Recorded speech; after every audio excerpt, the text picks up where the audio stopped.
sports, there's always a lot of trash talking. That's probably really not very Christian to be doing that. Just play the game, win, lose, whatever, but don't be doing a whole lot of trash talking. But there's a great example of trash talking in the Bible. This is fun to look at. At 1 Kings, it's chapter 18. Let's start in verse 21. Elijah came to all the people and said, "How long will you falter between two opinions? If the Lord is God, follow him. But if Baal, follow him." But the people answered him not a word. Probably just because they kind of wanted to still be wishy-washy, kind of go back and forth. Then Elijah said to the people, "I alone am a prophet of the Lord, but Baal's prophets are 450 men. Therefore let them give us 2 bulls, and let them choose 1 bull for themselves, cut it in pieces, and lay it on the wood, but put no fire under it. And I will prepare the other bull, and lay it on the wood, and put no fire under it. Then you call on the name of your gods, and I call on the name of the Lord. And the God who answers by fire, he is God." So all the people answered and said, "It is well spoken." Now Elijah said to the prophets of Baal, "Choose 1 bull for yourselves, and prepare it first, for you are many.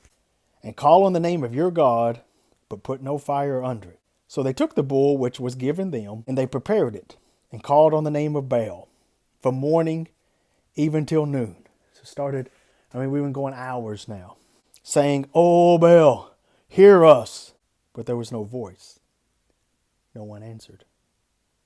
Then they leaped, which it says literally jumped about. Leaped and dancing around. They leaped about the altar which they had made. So they're dancing all around, just trying to get all kinds of stuff going, trying to get that fire going. Come on, Baal. And they've been going about this hours now. And Elijah, he's just sitting back there, because he knows nothing's going to happen. He's just sitting back there watching all this.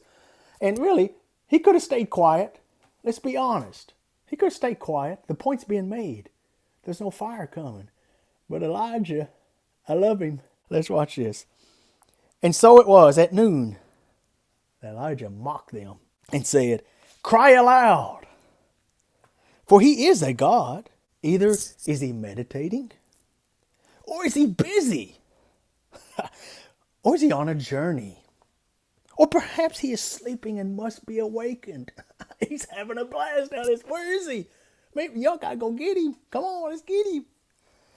So they cried aloud, and they cut themselves, as was their custom, with knives and lances, until the blood gushed out of them. "Oh, dear Baal, start this fire." And when midday was past, they prophesied until the time of the offering of the evening sacrifices. They've been going there all day and nothing. But there was no voice. No one answered. No one paid attention. Then Elijah said to all the people, "Come near to me." So all the people came near to him. And he repaired the altar of the Lord that was broken down. And Elijah took 12 stones according to the number of the tribes of the sons of Jacob, to whom the word of the Lord had come, saying, "Israel shall be your name." Right? They changed Jacob's name to Israel.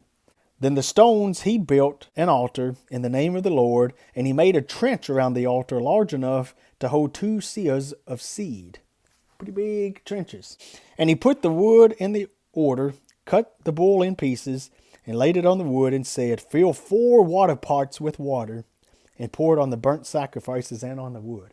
He's up in the ante here. Not only am I going to get this fire going, we're going to wet it to where there's no way it can burn. Then he said, "Do it a second time." "Hey, that's not enough. Let's do it more." And they did it a second time. And he said, "Let's do 3. Do it a third time."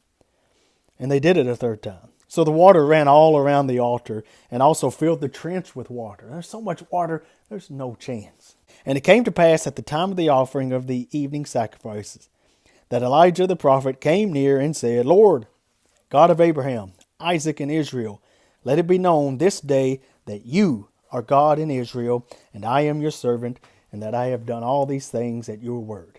Hear me, O Lord, hear me, that this people may know that you are the Lord God, and that you have turned their hearts back to you again."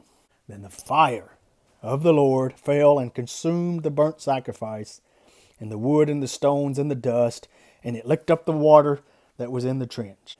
So God being God, right? We're not surprised by that. But Elijah having a little fun with them, he didn't have to do that. He didn't have to do it, but he did. I like it. I love it. I think it's hilarious. So when you're on a basketball court, should you trash talk somebody? Yeah, probably not. Elijah, what he did here, I mean, what we talk about being Christian, that's not Christian. What he did there is not really Christian. He should be the bigger man, right? He had a lot of fun with it. I like Elijah. I think he's pretty cool. So again, should you or when you should and so on, I don't know. But Elijah did it, and I thought it was great. I thought it was hilarious, and I think it's worth looking at. Anyway, be in your word, because not only is there all that we need to know and all we need to learn, but there's some fun along the way too. There is some fun, and to me, that's fun.